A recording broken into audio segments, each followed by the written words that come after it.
I'm back. I've done some cleanup here. I'm going to reposition that camera again and try and get an angle on some of this stuff and show you what I've done, show you what I have left to do, and get to it. So, once again, we mount the Mobius Action Cam for a bird's eye view. What's going on? Looks like we've got it fairly straight. Here we go. So as you can see, I put these two pieces back in. You'll notice I was going to put a full piece in here for aerodynamics, but then I thought, you know what, even if you're going 200 kilometers an hour, it might be pretty cool to get some video. So that leaves me space for this camera or the Mobius, which is right there, to fit in here. Still leaves me room for my two batteries, I hope. And back in here, I've made room for the ESC to sit there. And do I have a receiver on the table? Yeah, I do. This is just a standard Hobby King receiver, the one that would go with the Turnigy 9X or some of the cheaper 2.4 gigahertz Hobby King transmitters. And that will fit in right there. Piece of cake. And leaves me a little extra room to spare. I also removed the piece on the back, and the reason for that is when I was looking at the motor, it was up on top of another piece of foam like that, so this piece of foam came around, and I figured that that would make the center of the prop a little bit too high relative to the center of this. This ends up dropping it down. I don't think I'm going to lose a whole lot of stability with it, and I think I am going to gain control over the plane there, and it will allow me, you'll see later, I'm going to mount this, and I'm going to mount that with two-sided carpet tape here, and then a strip of tape in or two or three this way, and this is going to give me a much longer area for that strip of tape to adhere to, and it's going to hold the motor in nice and steady. So I think that's going to be the best of both worlds. Give me a bit of the aerodynamic with this helping out a little bit. Of course, it's going to hit the camera a little bit here, and at full speed, who knows whether or not that'll stay on. I usually just keep them with Velcro. We're going to find out about that. But that's it. So, put those off to the side. The next step here, which I have forgotten to do, is of course we've got our nice hinge here, but I didn't do anything with the bottom of that hinge, and I really should. So, it's easy enough to do. I can just use a piece of purple tape. So what I usually do is I bend the hinge over, put something on top of it, hold it,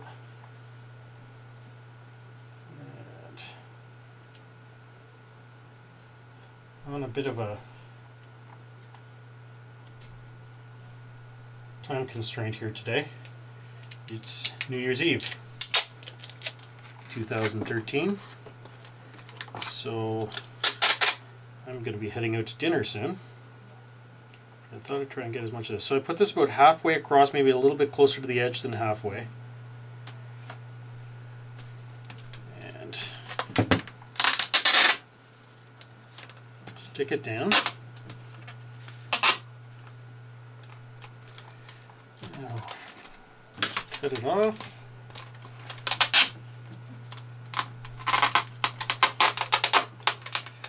Oh, that wasn't very nice. Okay, let's try it this way. Ta-da! That's cut off. Now this side,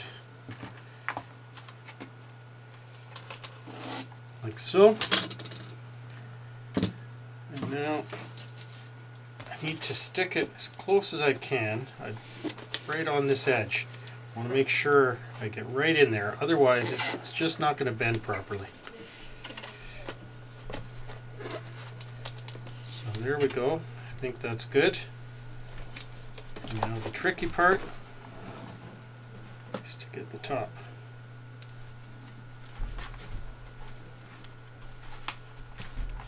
And I think I've got it. I think that's probably one of the first things in this build that's actually turned out. trim this, trim that off right there. And as I said before, a sharper knife would work better. But there you go. Hinge still bends. Sweet. There we go. Now you see it's popping up a little bit there, but that's going to be okay once I attach the servo and control rod. That'll come right into order, and I'll just take the extra little bit of tape off there. So there's one beautiful hinge. Let's just get the other one while I'm here.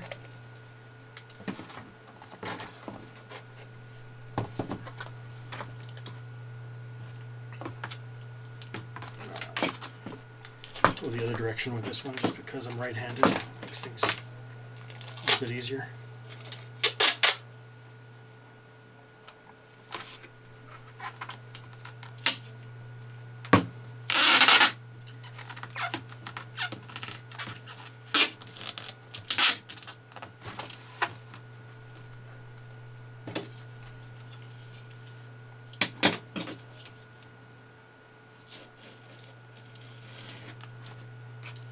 Anybody watching this might think I waste an awful lot of tape, and it's probably true. I do waste a fair bit of tape, but compared to cost of the electronics and the personal time cost in doing these builds,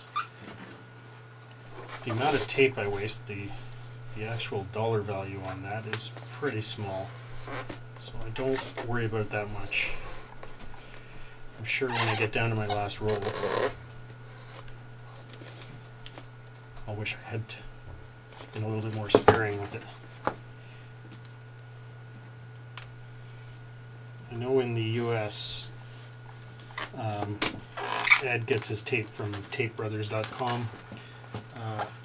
I find it's a little expensive to get that shipped up to Canada, and I wish I could remember offhand the company that I got mine from. I think it was the U-Line or something. Anyway, I ended up ordering a monster box of tape.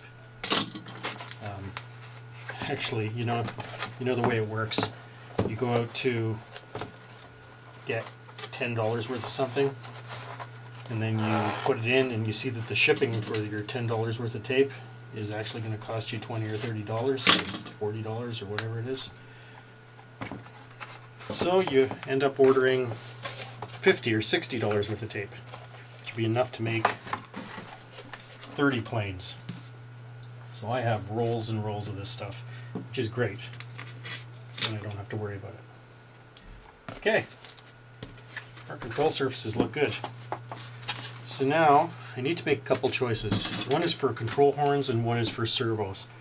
Now my preference, let me see if I can put that off to the side, and we'll rely on the Mobius to get this. I wonder if my shadow probably isn't helping there much, but not much I can do about it now.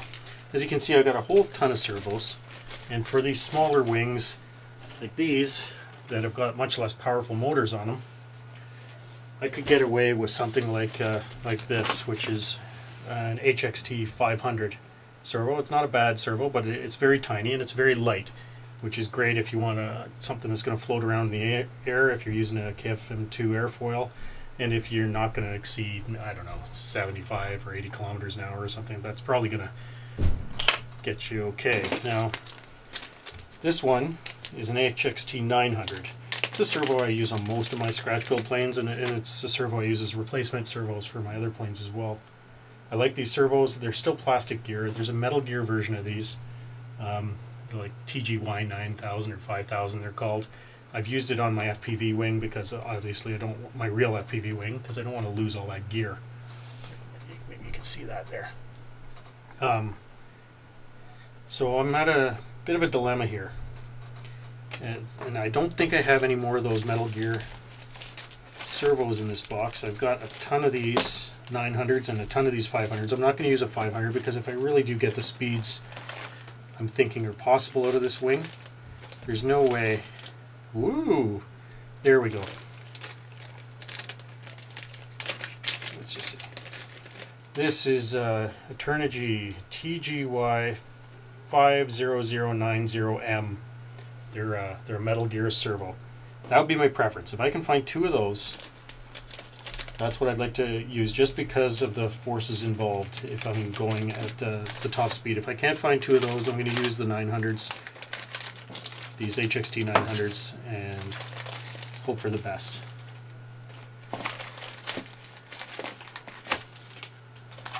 So these are servos that I bought for one project or another, and they didn't quite suit it, or some that I ordered off eBay and I used one and I found that they just weren't that great, they weren't that reliable, so they're in the big box of servos, spare servos. Okay, so I've got some Metal Gear ones, but I only have one of this that I can find. So that goes back in the bin. Bin goes over here.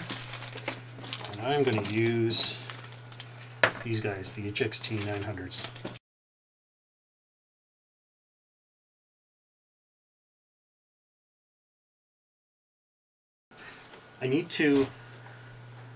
With this plane, I need to be a little bit more careful, but I still want that flexibility. So rather than place it right in a square here in the middle of the foam, I'm going to put it at the edge. And I'm going to line them the same way as my previous projects, which would be like this. So I'll cut out a kind of a rectangular strip where I still have some movement this way, back and forth, but no real movement that way. And then when I get it straight, so I'll do this or do that, when I get it straight and at the right spot, that's where I'll glue it down or carpet tape it down, and I'll put a couple dabs around it. Now this will have the surrounding sides here will help, this side and maybe a little bit there, and it'll help to keep it in place. And it'll help with the aerodynamics. These happen to be just a little thinner than the 1/2 inch foam. So that's going to be nice. That's my plan for the servos. So I'll put those aside for a second. We'll talk about the control horns. I've used these little pin horns. They're not quite pin horns, but this goes through the control surface, and they work great. But you can see, I'll try and show it on multiple cameras here. They're pretty thin. They're pretty thin. These are okay for lengths. You see, they'll pop through, and then they've got a backing that goes on them, and they'll work here. Let's see. Let me get one of the backing pieces out so you can see it. I could get away with that, but again, I'm using a motor that's 2 or 3 times more powerful than anything I've used on one of these projects before, on one of these wings. So I don't want the flimsiness here to come into play. So I'm going to use something a little bit more sturdy. I'm going to do something more like I did on this wing, which is right through the bottom. Now what I'll do this time though is I'll put another layer of tape over. I should do that on this wing as well. Tape over the back side so that it can't come loose there. And then these are also glued in. So now I go into my control bucket. Let's see what we've got. Those won't do. Those would do.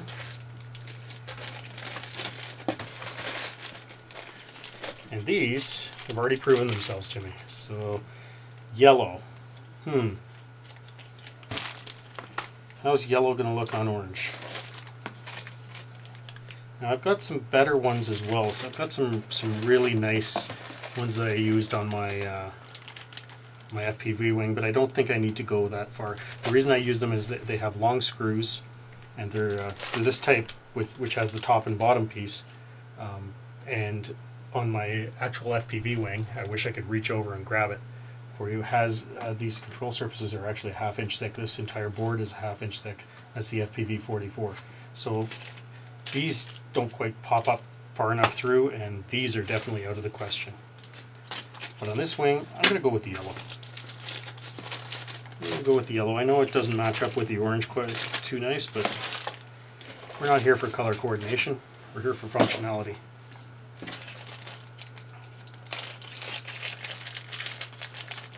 So I'll need 2 of these. those are big. By the time they come up through, is that the same size? I guess it is. Probably don't need that much of a control surface, considering, well, this isn't just for fast. Right, this wing could be used for slower as well. So somewhere around, I'm just looking at the other wings that I've done, somewhere around here and here, the more centralized would probably be better, but then I've got to run longer wires out here and it's a little bit of a pain, so do it about there and there. I don't know whether these will be stiff enough as is without anything else on them at higher speeds, but we'll find out. So put those in. It's really quite simple once you have established where you want them, and I think I'm going to do them straight this time. So right about there. So I just poke a hole right through and then widen it a little bit like that. I'll do the same thing here on this side. Poke a hole through. Well, a smart man would have cut the notches up here first, but we'll leave that kind of thing for a smarter man. So there you go, there's one.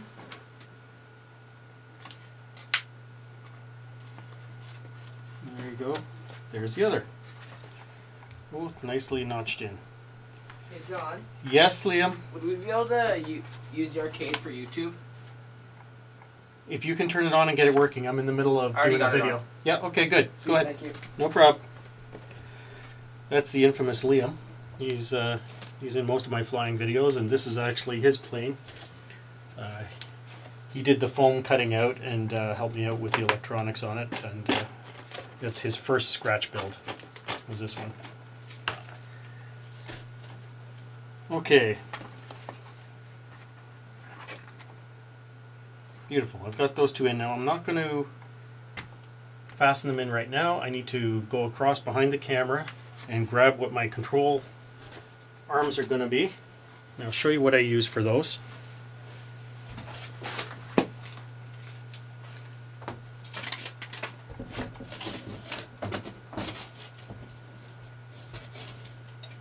Well, that's unfortunate. Ah, I knew I'd bought some more.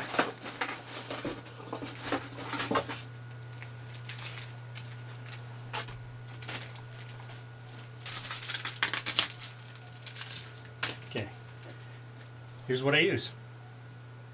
They're little survey flags. The wire is just a little big for most of these, but that's okay. They bend nicely with a Z-bend tool, and they're stiff. They're nice and stiff. So I like this. I actually like these better than piano wire. I've got a roll of piano wire up there, and I've got some wire I bought from Home Depot. I got these from Home Depot as well. And these are my favorite solution for control surfaces. They've never given me a problem. Like I said, they're easy to bend, and they're cheap. Maybe, I don't know, $2 or $3 for 10, which is enough to do quite a few little projects. So, if you'll excuse me for 1 second, I just need to get some sort of tool.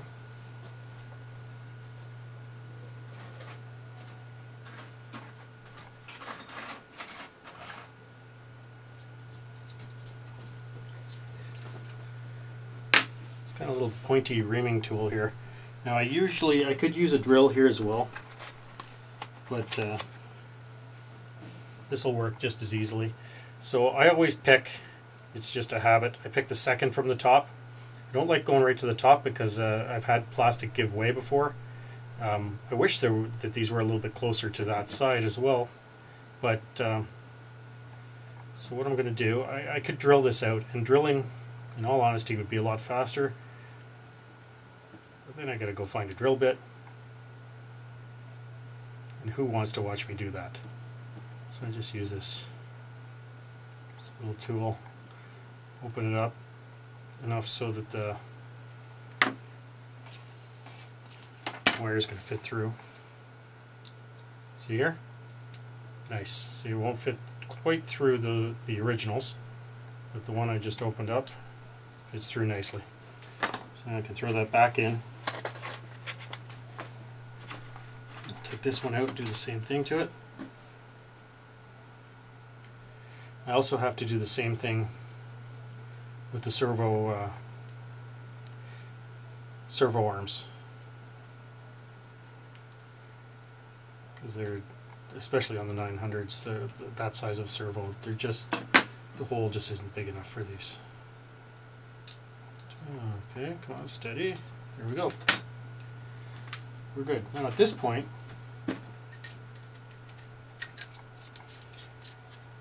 I could put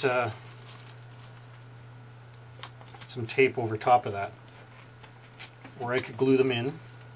I'm not going to do either of those things right now because I think I'm going to run out of time. So what I'll do is I will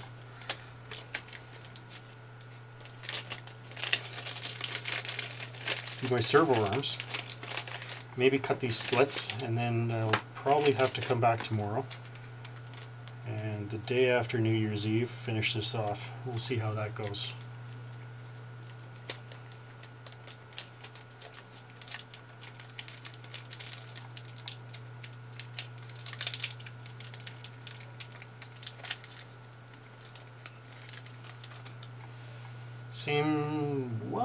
Same deal. I always choose the second or third. I'm going to take this second one here. That gives you lots of throw. I don't need that much,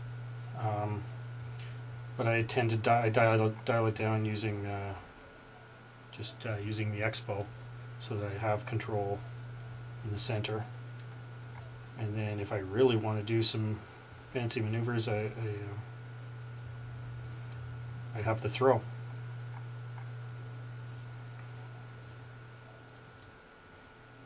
Looking good. Ow! Oh, that's pointy, isn't it?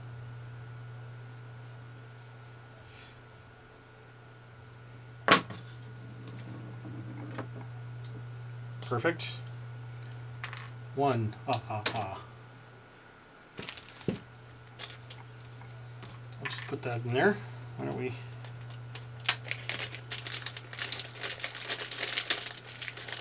Get the servo out of the package. Just put that back in my handy spot.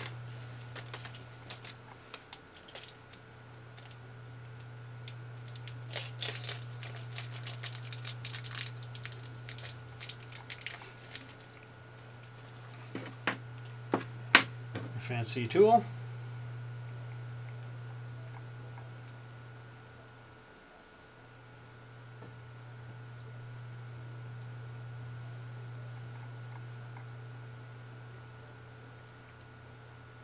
I will post at the end of the video the full parts list. I don't tend to list things like which control horn I used, but other than that, you know, as far as motor, the ESC I'm going to run with this motor is pretty big. Servos, I'll post that stuff for you. And the same goes with receivers. I don't tend to post what receiver it is that I'm using because not everybody has the same radio. So it doesn't help out all that much.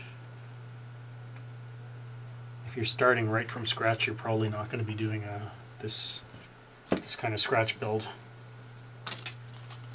If you already have a radio, if you have the same one I have, you're going to obviously buy those receivers, and if you have a different radio, you buy those too. Okay. Oh, look at that. I've got 3 of these. And an extra piece of tape. Okie dokie. So, I'm going to line this up. I'm looking over at my reference plane. My reference plane has this like that. Whoa. Has this very inconveniently that way.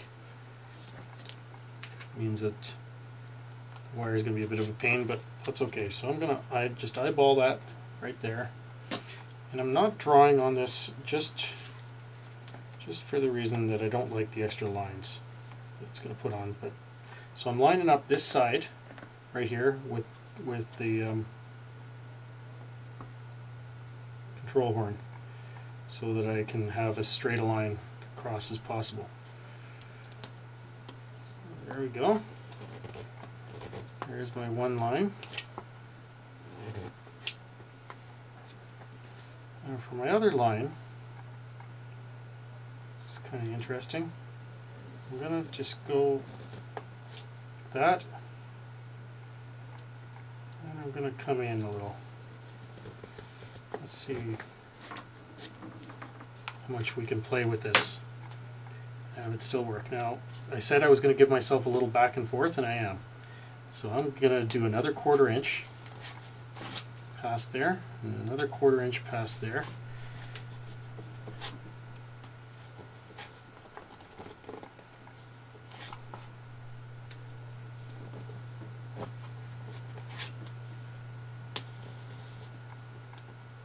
And again, if you're the planning type, you could have done this before putting the top step on the wing. Had this cut out properly.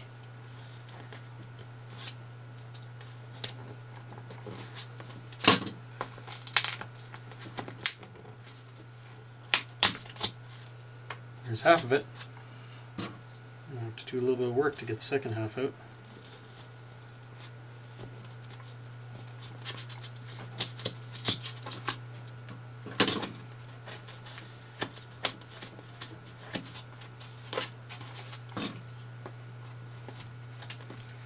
What do you think of that? This is going to sit in here. Of course that's not going to work because of the wire, and I have to cut this piece off anyway because the control arm isn't going to like going through the foam. So just a little bit more to give it some play.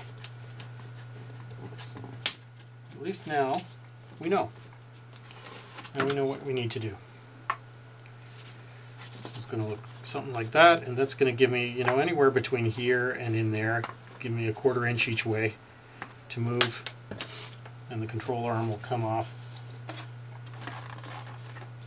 I may even need to trim. I'm going to have to trim just a little bit more on this one side, or the other side, probably on this side, even though it's actually more foam that I'm losing. Now, another reason why I wouldn't necessarily do this on the smaller plane, or I shouldn't call it the smaller plane because it's the same size, on the plane with the KFM2 airfoil, is I don't want to lose the stability and rigidity here that we have. This has an A-frame in it as well, which is nice, but also the foam adds to the rigidity of the plane, helps it fly a little nicer, and helps it if you crash. Helps it in turns and all kinds of things, so you don't end up snapping. But if you start pulling out bowls, right, you're taking away from that. Whereas with this one, yeah, I'm taking away from it, but don't forget, I've got another step on the bottom. And I just lost these. Maybe that wasn't such a great idea. I'll put those over there. So it's not as big a deal. Between the A-frames that I have on here, I've got the, on the bottom half I've got a full A-frame, and on the top, just happens to be running right under here, I have a fiberglass piece, and this is quite sturdy. Okay, so I'm going to do the same thing on the other side now.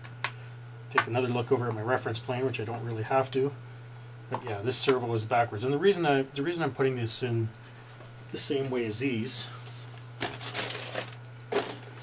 right, putting them in this way and this way, is quite simple.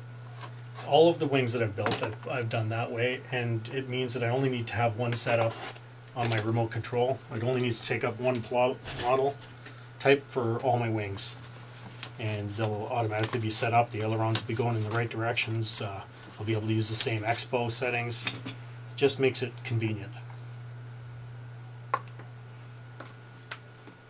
Alright, so let's see, right about there. And I'm just going to I'm going to eyeball a little bit what I did on the other side, as far as the distances to go in, how far across and everything.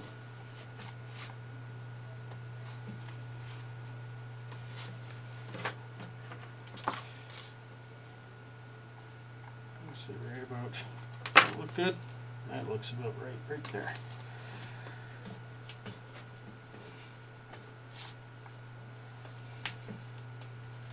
Starting to question, I'm starting to question the use of the Gorilla Glue, because you see how easily this stuff is coming off of where I Gorilla Glued it. Normally I use the Gorilla Glue, but that's for 2 pieces of foam, not usually the gluing packing tape to foam. And I have a feeling that there are better types of glue for that purpose, packing tape to foam. Although this doesn't seem like it's in any danger of coming off. But you see how easily that came off, and we've got the little film of Gorilla Glue. It doesn't seem to stick to the packing tape all that nicely, but I don't think the whole thing's going to come off. I think we're going to be just fine. And it's making it a little easier for what I have to do here. So I guess it's kind of a mixed blessing, so to speak. So there we go. Got room for our servos. Sweet! So what would you do next? You would check the time.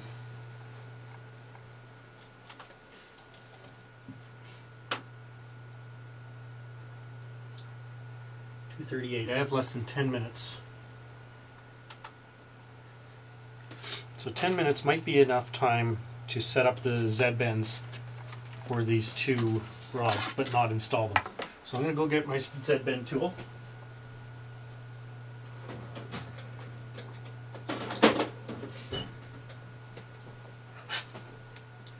There we go. And remember that I'm just kind of eyeballing. I'll put this on, but this isn't going to be correct. I need to have my my servo tester connected to know that this is actually straight. But that's going to come straight up. And then it's going to Z-bend tool in there, the Z-bend there, and that's about it, and you want that to be straight. So that's what we're looking at for distance. So I'm going to just put the first bend in here.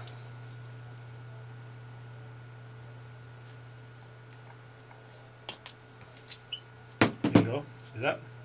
Looks good. Just put it in there.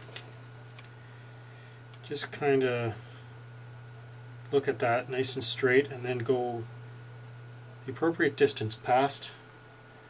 And that's just something you got. I can't really explain it, and to be honest with you, I'm not really that great at it.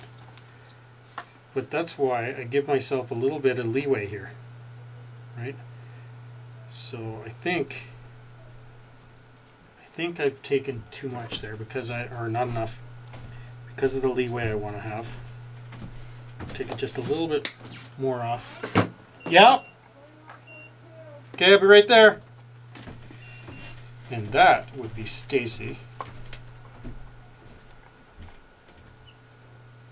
So I'm just gonna, I'll finish this one Z-bend. I'll do the other one tomorrow.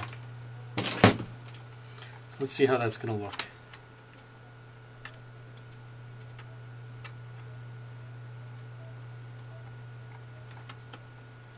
Come on, get in there.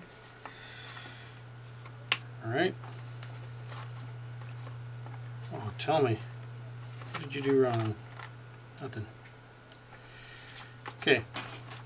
So, as you can see with my movement here, I can put it straight there. So that's where that servo is going to end up. So when I'll put the double-sided carpet tape on there, and boom, that'll be stuck down there, and the control surface will be nice and straight. Now, I told you I need to set this up to make sure when I apply power that is the center spot for that servo. So I'm going to turn the cameras off right now. I'm going to go out and have myself a nice New Year's dinner, and I will catch up with you guys tomorrow.